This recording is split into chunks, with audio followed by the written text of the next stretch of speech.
नमस्कार, लक्षवेधीमध्ये आपल्या सगळ्यांचं स्वागत। मी प्रसाद काथे।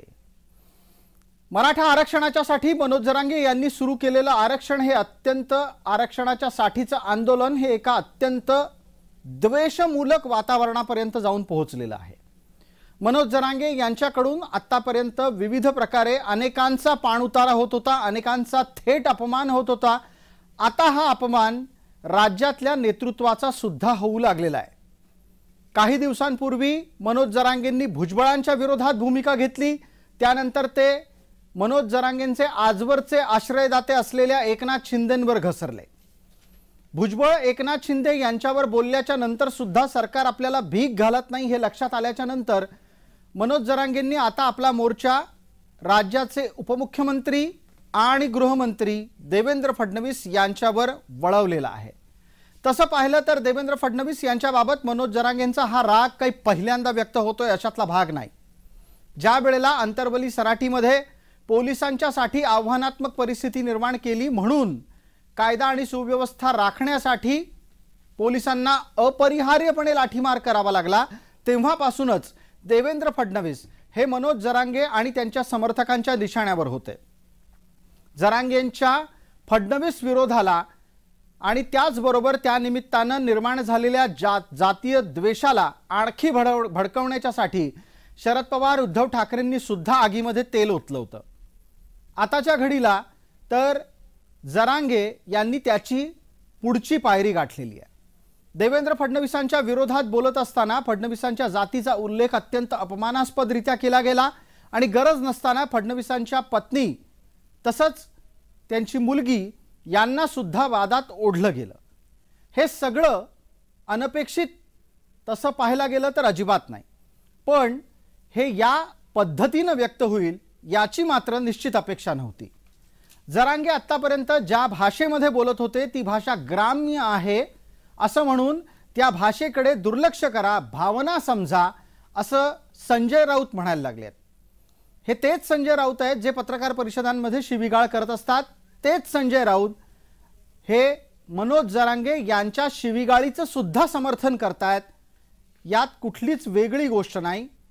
राऊतांच्याकडून या प्रकारची अपेक्षा खरं तर नव्हती, पण त्यांनी मनोज जरांगेंचं समर्थन करून ज्या पद्धतीने महाराष्ट्राच्या राजकारणातल्या सार्वजनिक चर्चेची पातळी घसरत चाललेली आहे त्याला हातभारच लावलेला आहे। जरांगेंचं आंदोलन हे मराठ्यांना आरक्षण मिळवून देण्याच्या साठी आहे का नेत्यांच्या विरोधात बोलून नेत्यांचा पाणउतारा करण्यासाठी आहे, हा प्रश्न निश्चित उभा राहतोच। पण त्याचबरोबर हाही प्रश्न आहे की जरांगेंच्या डोक्यात प्रसिद्धीची हवा का गेली आहे। त्यांनी मराठ्यांच्या आरक्षणाच्या साठी जी लढाई गेले जवळपास 6-8 महिने लढली त्याच्यामुळे त्यांना अपेक्षित ती प्रसिद्धी मिळाली, पण ही प्रसिद्धी मिळाल्याच्या नंतर एक शांत, संयमी आणि परिपक्व नेतृत्व या आंदोलनातून उभं राहणं अपेक्षित असताना ज्या भाषेचा प्रयोग जरांगे आता सातत्याने राज्यातल्या सत्ताधाऱ्यांच्या विरोधात करतायत ते पाहता जरांगेंचीच लायकी ही या निमित्तानं पुन्हा पुन्हा सिद्ध होती आहे। ही सर्व स्थिती ही अत्यंत वेदनादायी आहे, कारण महाराष्ट्राला अशा प्रकारच्या चर्चेची अपेक्षा नाही। सार्वजनिकरित्या महाराष्ट्राला अशा प्रकारच्या चर्चेतून काहीही मिळणार नाही आणि जर पदरी पडलं तर ते केवळ आणि केवळ द्वेषाचं राजकारण असेल। आजच्या लक्षवेधीच्या चर्चेत ज्या पद्धतीची भाषा वापरली जाते त्याचं विश्लेषण होणं, ती भाषा थांबवली जाणं आणि तशा प्रकारच्या भाषेचा वापर भविष्यात कुणीही करू नये हे सुद्धा लक्षात घेणं गरजेचं आहे। या चर्चेत आपल्या सोबत कोण आहेत त्यांचा पटकन आपल्याला परिचय करून देतो। या चर्चेत आपल्या सोबत जरांगेंच्या वक्तव्याचं समर्थन करण्याच्यासाठी राजेंद्र मोरे आहेत, ते जरांगेंचे समर्थक या नात्याने आपल्याला परिचित आहेत। भारतीय जनता पार्टीचे प्रवक्ता प्रतिनिधी या नात्याने मधु चव्हाण आपल्या सोबत आहेत। डॉक्टर शिवानंद भानुसे प्रवक्ता संभाजी ब्रिगेड या नात्याने आहेत। मराठा समन्वयक म्हणून दिलीपराव पाटील आहेत। सर्व मान्यवरांचे चर्चेमध्ये स्वागत। मधु चव्हाण, आपल्यासाठीचा पहिला प्रश्न आहे तो असा आहे आणि थेट आहे की या राज्यात जातीवरून विरोधकांचा पाणउतारा करणारी मनोज जरांगे ही पहिली व्यक्ती नाही। हा सन्मान याच्या आधी शरद पवारांना आहे। शरद पवारांनी याच प्रकारे आतापर्यंत अनेक विरोधकांना जातीवाचक टोमणे मारलेले आहेत. त्यात राजू शेट्टी असतील किंवा देवेंद्र फडणवीस असतील. लोकांची जात काढायची आणि त्याला हिणवायचं ही परंपरा आता मनोज जरांगे पण पाळताना दिसत आहेत. मधुभाऊ, या प्रकारच्या चर्चेनं महाराष्ट्राचं काय नुकसान होत आहे? या प्रकारच्या चर्चेनं महाराष्ट्रामध्ये जाती जातीमध्ये तेढ निर्माण होईल. मराठा समाजाला आरक्षण पाहिजे म्हणून त्या ठिकाणी 56 मोर्चे निघाले लाखोचे. एक दगड सुद्धा कोणी उचलला नाही, त्याचा प्रभावही पडलेला होता. या महाराष्ट्रामध्ये अनेक आंदोलन पाहिलेत आम्ही. 1957 पासून लहान असल्यापासून संयुक्त महाराष्ट्र चळवळीचं आंदोलन असेल, डांगेंनी कामगारांसाठी केलेले आंदोलन असतील, भिन्न भिन्न आंदोलनं झाली या जगात. त्या महापुरुष डॉक्टर बाबासाहेब आंबेडकरांनी केलेली आंदोलनं असतील जातीयवादाविरोधात, सुसंस्कृतपणा, सभ्यता, परिणामकारक भाषा, याचे परिणाम असे झाले की ज्या समाजासाठी ज्या उद्देशासाठी आंदोलनं केली ते सगळं प्राप्त करून नेते मोठे झाले होते. कशा प्रकारची भाषा वापरतात ते?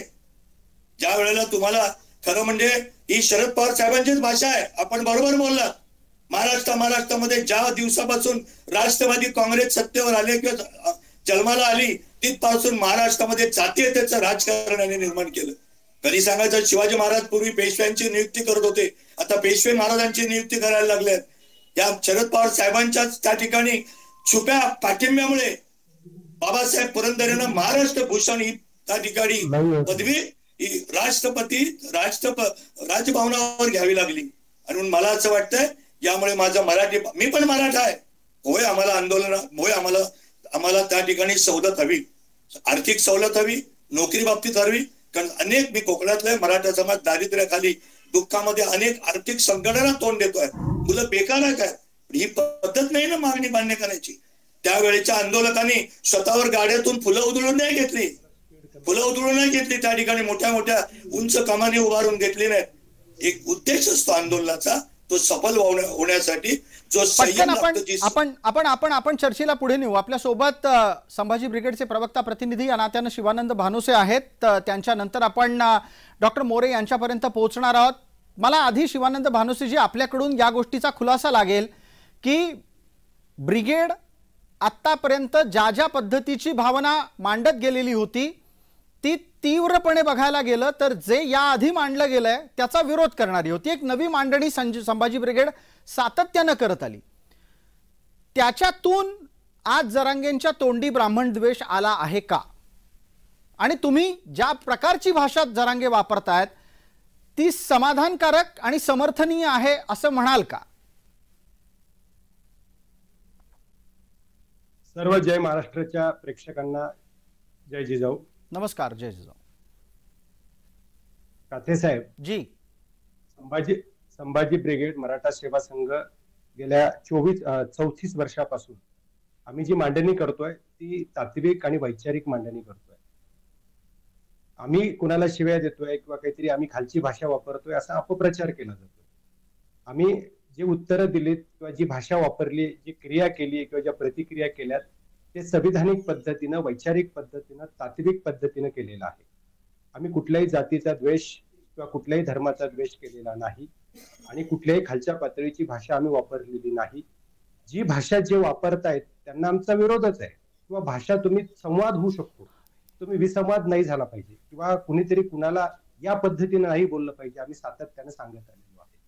म्हणजे अगदी भुजबळ आणि जरांगे, सुरुवात भुजबळांनी जरी केली असेल, भुजबळांनी जरी सुरुवातीला चूक केली कारण उकरून भुजबळांनीच काढलं होतं, तरी सुद्धा जरांगेंनी त्या पद्धतीनं उत्तर देणं अपेक्षित नव्हतं. आम्ही त्याचंही समर्थन केलं नाही, ते सुद्धा चुकीचंच होतं. आणि जेव्हा जेव्हा जी भाषा म्हणजे कुणी समोरचा व्यक्ती असो, संविधानिक पदावरचा असो नसो, प्रत्येकाला एक सन्मान असतो, प्रत्येकाला आपल्या जातीचा, आपल्या धर्माचा स्वाभिमान असतो. त्यामुळे कुठेही अशा पद्धतीनं जातीय तेढ निर्माण होणार नाही असं वक्तव्य ही संभाजी ब्रिगेडची सेवा संघाची भूमिका राहिलेली आहे आणि तशी शिकवण राहिलेली आहे. त्यामुळं अशा पद्धतीच्या भाषेचं आम्ही केव्हाही समर्थन करणार नाही आणि आम्ही करत नाही. अशा पद्धतीची भाषा उद्रेक ठीक आहे. आज सरकार ज्यावेळी मागण्या मान्य करत नाही किंवा मनाप्रमाणे होत नाही त्यावेळी राग येणं स्वाभाविक आहे. परंतु संविधानिक पद्धतीनं लोकशाहीमध्ये बोलता येतं, ते बोललं पाहिजे. काल ज्यावेळी जरांगेच्या विरोधात कट रचला जातोय असं जरांगे म्हणाले, त्यावेळी संभाजी ब्रिगेडचे सन्माननीय अध्यक्ष मनोजदादा आखरे म्हणाले की असं जर काही होत असेल तर आम्ही मनोज जरांगे सोबत समाज म्हणून आहोत, परंतु अशा पद्धतीची भाषा वगैरे जर असेल तर नक्कीच असा जातीय दोष, मग जात म्हणून आपण का टार्गेट करावं? म्हणजे आज एकनाथ शिंदे हे राज्याचे मुख्यमंत्री आहेत, प्रमुख आहेत, मग त्यांनाही आपण टार्गेट केलं पाहिजे ना. त्यांनाही यांच्या बंगल्यावर जायचं, आपण त्यांच्याही बंगल्यावर गेलं पाहिजे. समाज म्हणून आम्ही त्यांच्या सोबत असू, परंतु ज्या पद्धतीने जर तात्विकदृष्ट्या वैचारिकदृष्ट्या जर या गोष्टी होत असतील आणि भाषा जर खालच्या पातळीची असेल तर त्याला मात्र आमचा विरोध सातत्याने राहिलेला आहे, राहणार आहे. जी, या भूमिकेच्या नंतर आपण दिलीपराव आपल्यापर्यंत पोहोचूयात. दिलीपराव, तुमच्या उत्तराच्या नंतर डॉक्टर मोरे एक सविस्तर उत्तर देतीलच या संपूर्ण प्रकरणाचं. मला एका गोष्टीचा खुलासा दिलीपराव आपल्याकडून हवा आहे आणि तो असा आहे की मराठ्यांच्या आंदोलनामध्ये ब्राह्मणांना शिव्या दिल्याशिवाय ते आंदोलन पूर्ण होत नाही का? एक लक्षात घ्या, आतापर्यंत जे आमचे 58 मोर्चे निघाले किंवा गेले 40 वर्ष जे काही मराठा समाजाचं जे आरक्षणाचा लढा आहे, यामध्ये कधीच असं ब्राह्मणाला शिव्या दिल्या किंवा असं झालेलं नाही. कारण यापूर्वी आता मी पहिल्यांदाच बघतोय किंवा ऐकतोय की अशा पद्धतीचं एका जातीला शिवी दिली. तुम्ही एक विचार करा, 58 मोर्चामध्ये अगदी जाती धर्म सगळे अगदी अभिमानाने येत होते आणि प्रत्येक जण अभिमानानं त्याचं समर्थन करत होते. जरांगे पाटलांचं जर म्हणाल तर त्यांची मागणी योग्य आहे का? तर 100% योग्य आहे. मागणी योग्य आहे किंवा त्याला डिले होतो त्याबद्दलचा त्रागा म्हणण्यापेक्षा त्याबद्दलचं काही तर जे आंदोलकांना त्यांच्याकडे वेपन्स आहेत, त्या वेपन तुम्ही त्याबद्दल ते वापरा ना. जे काय त्रागा करून किंवा जर काही एखाद्या वेळेला तुम्ही काय करायला लागलाय? आज तुम्ही ब्राह्मणांना केलं, पूर्वी तुम्ही ओबीसी समाजाला केलं, उद्या त्याला तुम्ही दुसरा आणि कोण मुस्लिम समाज. म्हणजे मला तर म्हणायचं असं आहे की तुम्ही मराठ्यांना आयसोलेट करणार आहे का? उलट उलट आहे की कुठला जर समाज हे करण्यापेक्षा अशा कृतीनं मराठा एकटाच राहील. काय संबंध होतोय यांचा? तुम्हाला जर जायचं आहे की फडणवीस साहेब उपमुख्यमंत्री आहेत, गृहमंत्री आहेत, त्यांच्या विरुद्ध बोलायचं तर संविधानिक तुम्ही भाषा वापरू शकला असता ना, त्यांच्या विरुद्ध आंदोलन करू शकला असता. शिवीगाळी केल्यामुळे काय झालं की आंदोलन, एक लक्षात घ्या की मराठा समाज काय सगळाच नाही, मराठा समाजामध्ये पण मोठ्या प्रमाणात सुशिक्षित लोक आहेत की सगळे जसे जसं आता माझे सर, आमचे सर भानुसे सर म्हणले की आम्ही त्याचा विरोध करतो. लक्षात घ्या, बरोबर आहे, कारण भाषेचा विरोध प्रत्येक जण करणार. मराठा समाजात जे सुशिक्षित समाज आहे मोठ्या प्रमाणात आहे, जो विचार करतो तो फार मोठ्या प्रमाणात आहे, तर तो समाज आज तुम्हाला काय म्हणणार की आपलं आंदोलन भरकटलं. मी बऱ्याच लोकांशी आज दिवसभरात बोललो, प्रत्येकाला ही भाषा आवडली नाही. कृती 100% बरोबर आहे. आरक्षण तुम्ही सगळे सोयरे मागा आणि काहीतरी मागा, तुम्ही त्यासाठीच हे करा, 100% आहे. तुम्हाला विचार 17 दिवस उपोषण झालं त्यामुळे तुम्हाला कदाचित हे झालं. एक लक्षात घ्या, मग मी जर असा एक लॉजिकली म्हणतो, विचार करतो की जर तुम्हाला जर का उपोषणामुळे जर चिडचिड झाली असेल तर चिडचिड झाल्यानंतर तुम्हाला जे सुचलं ते कधीच कुणाला न सुचणार कसं काय सुचलो? म्हणजे जे काही सुचलं की एका विशिष्ट, कारण पूर्वी आम्ही म्हणत होतो ठीक आहे भुजबळांची भाषा अशा पद्धतीची आहे, त्याला ते उत्तर देतात, आम्ही त्याचं समर्थन केलं कारण भुजबळ पण तसेच बोलत होते. आज शिंदे साहेबांसारखा मुख्यमंत्री आहे, शिंदे साहेबांसारखा मुख्यमंत्री आहे, अजितदादासारखे राजकारणातले लोक आहेत, त्याचबरोबर फडणवीस साहेब आहेत. तर जर का आपल्याला जर का संवाद साधायचा असेल तर ही माझं तर म्हणणं असं आहे की हे जर समर्थन आपण करू शकत नाही. ठीक आहे दिलीपराव, आपणही अनेक वर्ष आंदोलन करत असता, आंदोलनाच्या निमित्तानं तुमचंही नेतृत्व महाराष्ट्राला ठाऊक आहे. या निमित्तानं एक आंदोलन करता दुसऱ्या आंदोलनकर्त्याच्या भाषेच्या बद्दलची स्पष्ट भूमिका मांडतो, हे या निमित्तानं समोर आलेलं आहे. चर्चेला पुढे नेत असताना डॉक्टर मोरे आपल्यासाठीचा मी पूर्ण वेळ देणार आहे. 2 मिनिटं पूर्ण आम्हाला शांतपणे आपल्याकडून काही खुलासे हवे आहेत. पहिला मुद्दा असा की जरांगेंची भाषा ही केवळ आणि केवळ फडणवीसांच्या बद्दल बिघडली आहे असं नाही, पण फडणवीसांच्या विरोधात बोलताना सर्व प्रकारच्या मर्यादा त्यांच्याकडून ओलांडल्या गेलेल्या आहेत. भुजबळांच्या विरोधात बोलताना भुजबळांची जात काढायची त्यांना गरज नाही पडली. शिंदेंच्या समोर जात काढून त्यांचा उद्धार करण्याची हिम्मत नाही झाली. पण फडणवीस हे महाराष्ट्रातल्या अल्पसंख्याक समुदायातून येतात, त्यांचा सत्तेतला वाटा अत्यंत अल्प आहे, म्हणून फडणवीसांना बामना म्हणून हिणवायची हिम्मत झाली असा निष्कर्ष निघतो. जर समजा फडणवीस पाटील असं देवेंद्र फडणवीसांचं नाव असतं तर काय रे मराठ्या अशा पद्धतीने बोलायची हिम्मत झाली असती. मुळात अशा प्रकारचं समर्थनही होऊ शकत नाही आणि अशा प्रकारची सार्वजनिक चर्चेत नेत्याची भाषा असू नये. तुम्हाला वैयक्तिकरित्या वेदना झाल्या आहेत का जी भाषा दिवसेंदिवस वापरली जाते मनोज जरांगे यांच्याकडून त्याबद्दल? असं सर, आंदोलन आम्ही जे मराठा समाज किंवा जो महाराष्ट्र आहे तो महाराष्ट्रामध्ये आपण छत्रपती शिवाजी महाराज, फुले, शाहू आंबेडकरांच्या विचारधारांचे पाईक आहोत आणि हा विचार घटनात्मक पद्धतीने आपण आंदोलन केले पाहिजे आणि जातीविरहित धर्मनिरपेक्ष पद्धतीने आपण काम केलं पाहिजे. हा लोकशाहीचा मंत्र आहे. परंतु लोकशाही बरोबर मतभिन्नता असते, विरोध असतो, हे देखील मान्य केलं पाहिजे. आणि एखाद्या माणसाला जातीवरून धर्मावरून हिणवणं, त्याला दुय्यम भाव करणं याचं समर्थन कोणीच करू शकत नाहीये. खरं तर महाराष्ट्र हा पुरोगामी महाराष्ट्र आहे आणि देश पातळीवर जरी आपण बघितलं तर अशा प्रकारचं होऊ नये. पण आज देशामध्ये काय चाललं, अल्पसंख्याकांच्या बाजूने आपण हा विचार करतो का? ज्या अर्थी भुजबळ साहेबांच्या व्यासपीठावर जाऊन जी पडळकर मंडळी आहे, भुजबळ साहेब आहेत, त्यानंतर लाड साहेब आहेत किंवा अन्य राणे कुटुंब असेल, हे काय बोलतात? महाराष्ट्रामध्ये आपण जर विचार केला तर किती लोकांचे, प्रकाश आंबेडकर पंतप्रधानांवर काय बोलले, पण त्या बोलण्याचा विपर्यास काही होत नाहीये. नाही, एक मिनिट मोरे साहेब, असं नका करू. मोरे साहेब, हा बचाव नाही असू शकत. प्रत्येकाचा विरोध होतो. प्रकाश आंबेडकरांच्या भाषेचा विरोध होतो, त्याचबरोबर नितेश राणे काय बोलतात त्याच्याही संदर्भातलं चिंतन होतं. इतकंच नाही तर काँग्रेसचे नेते जे बोलतात की नरेंद्र मोदींना मी मारू शकतो असं म्हणणाऱ्या नाना पटोलेंचा पण निषेध होतो. निषेध प्रत्येकाचा होतो, चर्चा प्रत्येकाची होते. ते चुकतायत म्हणून तुम्हाला चुकायची कोणी परवानगी दिलेली नाही, प्रमाणपत्र दिलेलं नाहीये. या प्रकारच्या चुका टाळायला हव्यात, कारण त्यातून तुम्ही परिपक्व आहात की नाही हे सिद्ध होणार आहे. मुद्दा हा आहे सर, जरांगे पाटील एक वेगळं नेतृत्व निर्माण झालेलं आहे. काही टॉपर नेतृत्व असेल महाराष्ट्रातले, तर जरांगे पाटलांनी बोलताना देखील संयम बाळगायलाच हवा, कारण आपलं नेतृत्व मोठं आहे. कारण आपण वैयक्तिकरित्या बोलत नाही कोणावरती. हे 5-6 कोटी लोकांचं तुम्ही प्रतिनिधित्व करता महाराष्ट्रातल्या आणि देशभर बातमी होत असते. आणि म्हणून एखाद्या समाजावर आणि धर्मावर आपण ज्यावेळेस बोलतो त्यावेळेला समाजाचं आपण प्रतिनिधित्व करत असताना साहजिकच त्या समाजाकडे लोकांचा रोष जातो, हेही पाटलांना माहिती आहे. परंतु तुम्ही 16 दिवस उपोषणाला बसलेले पाटील आहेत आणि 16 दिवस उपोषणाला बसल्यानंतर मराठा समाजाच्या विरोधामध्ये किती लोक गळा ठेवले. तुम्ही त्यांना हेलिकॉप्टर पुरवता, त्यांना सभेसाठी पैसा पुरवता.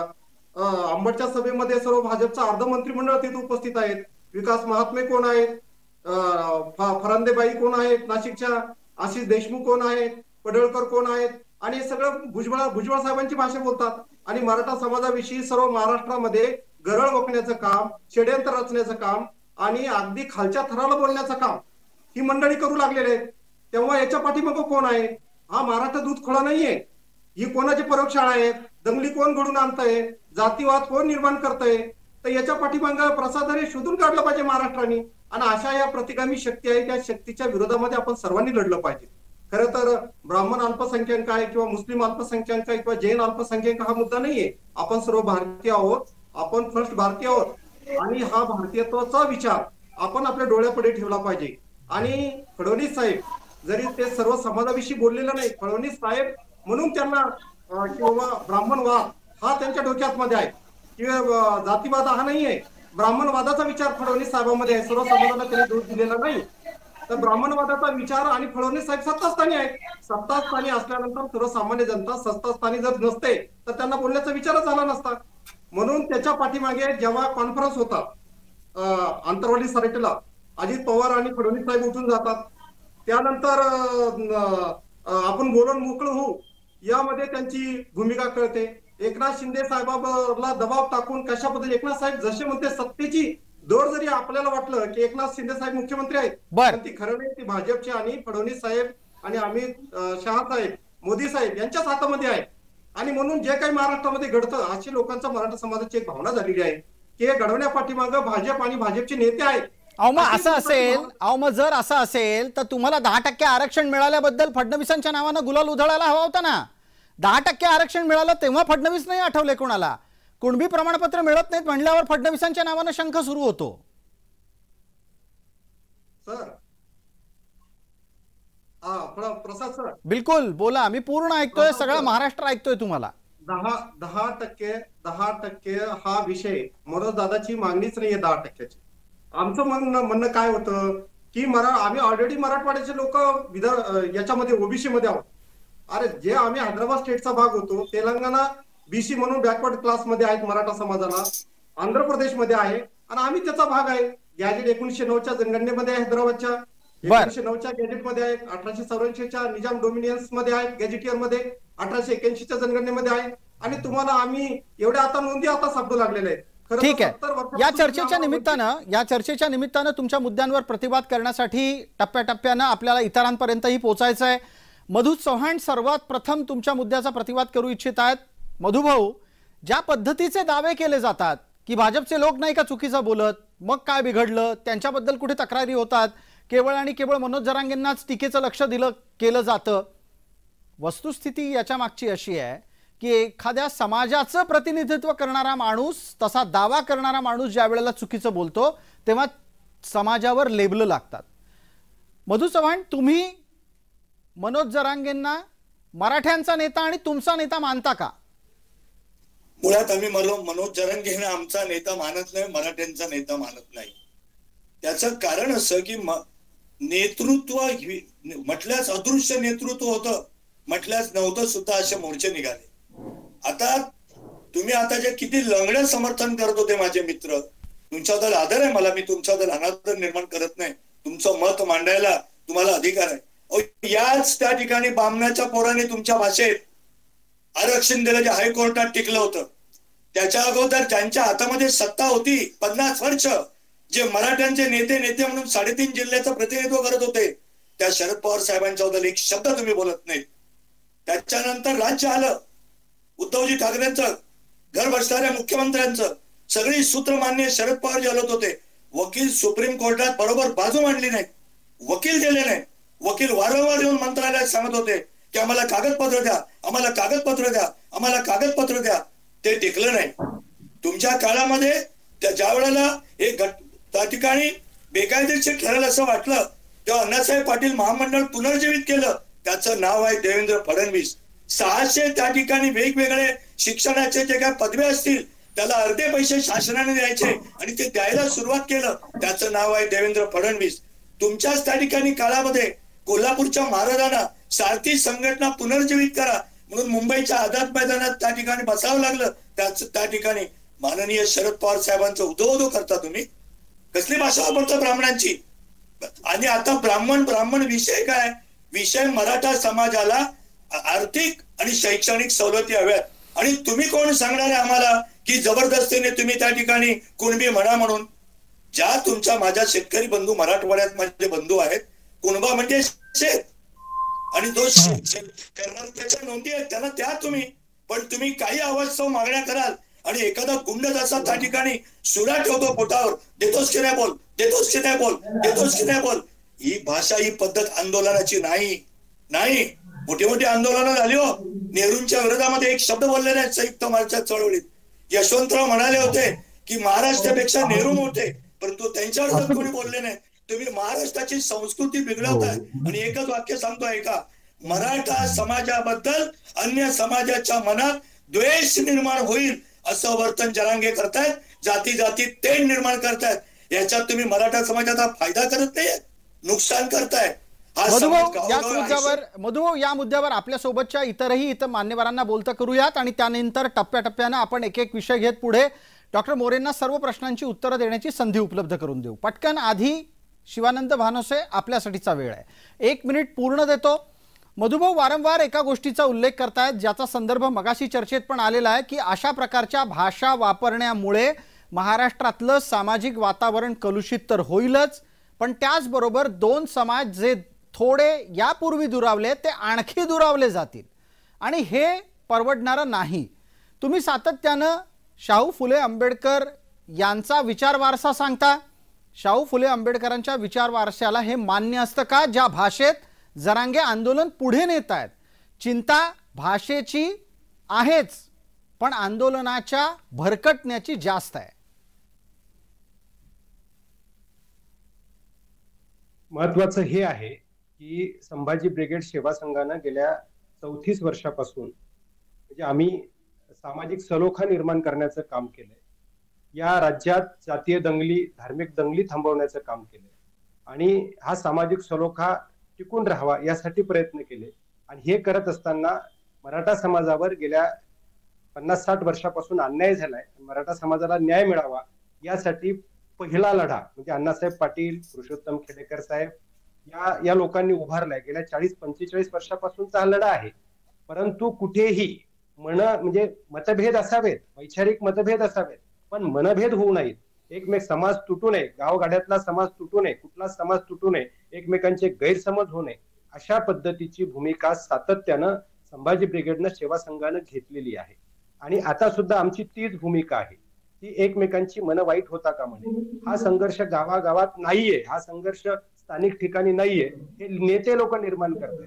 आणि जे या पद्धतीची मग मनोज जरांगे असतील, छगन भुजबळ असतील की अजून कुणी असतील, हे जर या पद्धतीची भाषा वापरत असेल तर ती समर्थनीय असू शकत नाही.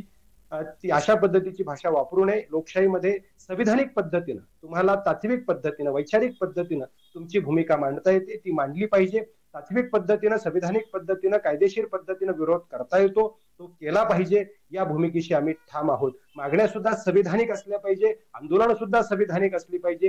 शेवटी तर संभाजी ब्रिगेडनं असंही म्हटलंय की ज्याला ज्या भाषेत कळतं त्या भाषेत आम्ही सांगतो. याचा अर्थ कुठलीही भाषा नाही, समोरच्याची जी भाषा आहे त्या पद्धतीनं, उत्तराला उत्तर त्या पद्धतीनं, परंतु ते वैचारिक पद्धतीनं झालं पाहिजे, तात्विक पद्धतीनं झालं पाहिजे. बिलकुल. यातला एक मुद्दा जो थोड्या वेळापूर्वी चर्चेत आला त्याला अधिक विस्तारित रूपाने घेण्याची गरज आहे आणि त्यासाठी आधी डॉक्टर मोरे आपल्याला संधी देतो, त्यानंतर दिलीपरावांपर्यंत आपल्याला पोहोचायचं आहे. दिलीपराव आणि डॉक्टर मोरे दोघांनाही वेळेच्या मर्यादेची छोटीशी आठवण आहे. डॉक्टर मोरे, मनोज जरांगेंमुळे गावगाड्यातून मराठे वेगळे पडतील का? मराठ्यांना गावागावातून जर समजा ओबीसी ही विरोध करू लागले तर काय? गावगाड्यातला जो समाज आहे हा सर्व एकोप्याने राहतोय. आजही त्यांना मराठा समाजाच्या गरीब समाजातली जी आक्रोश आहे, जी गरिबी आहे, जे दारिद्र्य आहे आणि आतापर्यंत त्यांना मागास असताना देखील 70 वर्ष वंचित ठेवलेले आहेत, ही अन्यायाची भावना त्यांच्या मनामध्ये आहे. आपल्या बांधवांना आरक्षण मिळालं पाहिजे. अनेक लोक पाठिंबा देतात मोठ्या प्रमाणामध्ये आणि म्हणून गावगाड्यातले लोक मराठा समाज मोठा भाऊ म्हणूनच आजही बघतात. कारण यांनी आपल्या सर्व पंखाखाली आपल्या सर्व समाजाला घेतलेलं आहे. आतापर्यंत गावगाड्याला सर्व मदत मराठा समाजाने सर्व जाती जमातीच्या लोकांनी केलेली आहे. तो मुस्लिम असू द्या, ब्राह्मण असू द्या, दलित असू द्या, या सर्वांना सोबत घेऊन जाण्याचा विचार, तोच विचार इथं पेटलेला आहे. जो शिवछत्रपतींचा विचार आहे, तो विचार फुले शाहू आंबेडकर साहेबांचा जो विचार आहे, तोच विचार या पुरोगामी महाराष्ट्रामध्ये पुढे या मराठा समाजाने नेला. यशवंतराव चव्हाण साहेबांनी जे पुरोगामी महाराष्ट्राची पायाभरणी केली त्या विचारानंच महाराष्ट्र चालतो. आणि आजही मराठा समाजाला ताकद दाखवण्याची किंवा शक्ती दाखवण्याची गरज नाही. तो बहुसंख्याक समाज आहे आणि बहुसंख्यक समाजाला ताकद दाखवण्याची, एकोपा दाखवण्याची, दडपण टाकण्याची किंवा लहान बांधवांना धमकावण्याची, घाबरवण्याची अशी कोणती नितांत गरज आजपर्यंत भासलेली नाही. ठीक आहे डॉक्टर मोरे, याच मुद्द्यावर पाटील यांना बोलतं करूयात.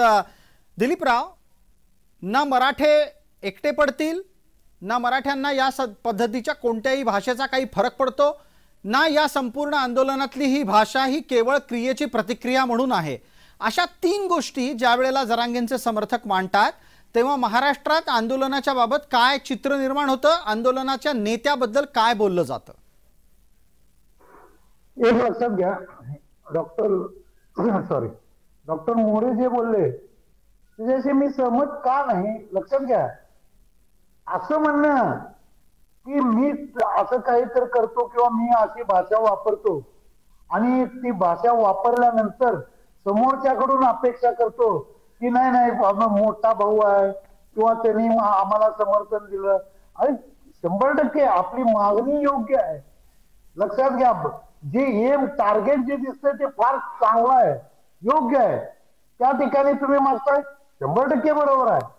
खरं ते करत असताना जी काही भाषा जी वापरली गेली पाहिजे, हे बघा लक्षात घ्या, या अशा पद्धतीच्या भाषेला एकावर टीका करणं वेगळं, खरं जातीवादी करून त्यांना शिवीगाळ करणं वेगळं.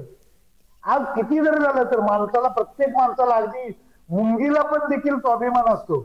त्याला जर का तुम्ही शिवीगाळ केली, त्याच्या फिलिंग हर्ट केले, लक्षात घ्या, मी फिलिंग हर्ट करणे हा शब्द वापरतो. हा जी बोला दिलीपराव, लवकर बोला.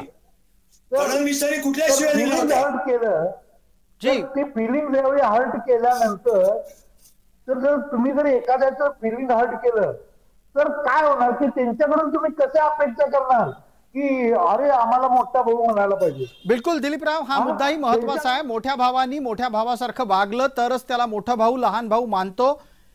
मधु चव्हाण, आपली यावर एक प्रतिक्रिया येत होती, मध्ये आवाज थोडा कट झाला, आपण आपली भूमिका मांडू शकता. तुम्ही म्हणता की दुसरा बोलत, फडणवीसांची जात काढून बोलण्याचं कारण काय? त्यांच्या पत्नीचा आणि मुलीचा उल्लेख करण्याचं कारण काय? जास्तीत जास्त तुम्ही महाराष्ट्राचे गृहमंत्री याच्या आड येत आहेत. महाराष्ट्राचे पुरावे दिले पाहिजेत.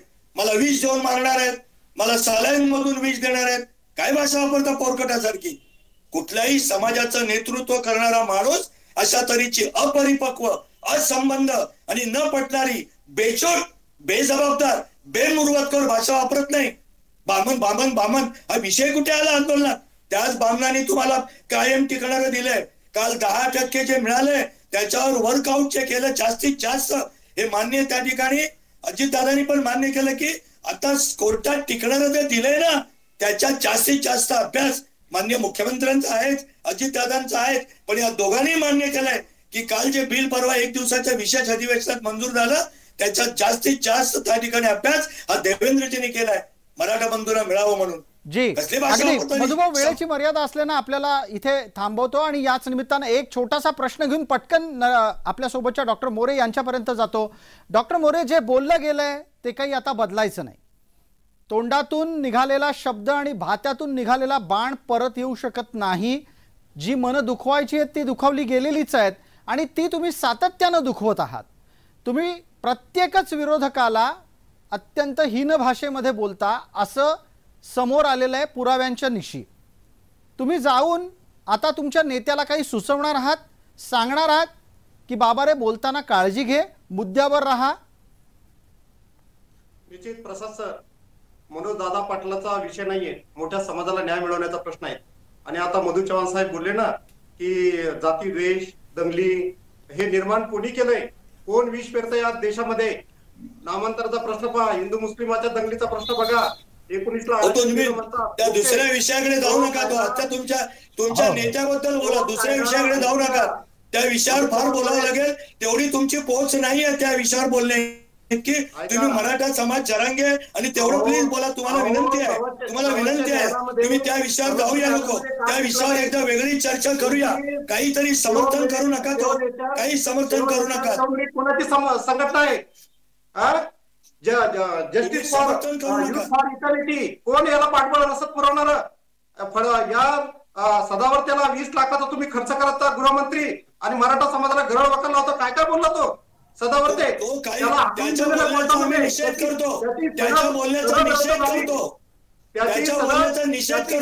सदावर्ते आमचा प्रतिनिधी नाही, त्याची भाषा अयोग्य त्याचा आम्ही निषेध करतो. आम्ही सदावर्तेचं समर्थन करत नाही आणि त्याला प्रोटेक्शन देण्याचं काम करता. आज जे मराठा समाजामधले फूट पाडण्याचं काम, त्यांना प्रोटेक्शन देऊन त्यांना मराठा समाजाच्या विरोधामध्ये, जरांगे पाटलाच्या विरोधामध्ये बोलण्याचं काम कोण करतंय? डॉक्टर मोरे तुमचा मुद्दा लक्षात येतोय, पण मला प्रश्नाचे उत्तर नाही सापडत आहे. आजच्या नंतर तरी तुमचा नेता सभ्य सुसंस्कृत भाषेत बोलेल का?